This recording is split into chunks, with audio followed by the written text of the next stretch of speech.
Batuk lebih dari 1 bulan. Waspada bronkitis. Bronkitis adalah peradangan pada saluran pernafasan yang membuat saluran tersebut membengkak, sehingga udara sulit keluar masuk.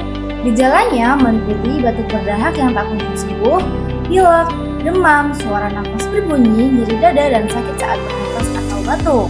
Ada 2 jenis bronkitis, yaitu bronkitis akut yang biasanya berlangsung 10-14 hari dan bronkitis kronis yang berlangsung lebih dari 1 bulan dengan gejala yang sama.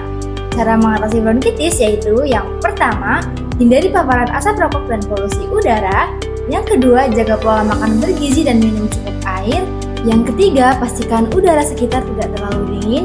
Dan yang keempat, konsumsi tea Bibal secara rutin. Kandungan herbalnya membantu meredakan gejala batuk dan memperkuat perlindungan terhadap virus.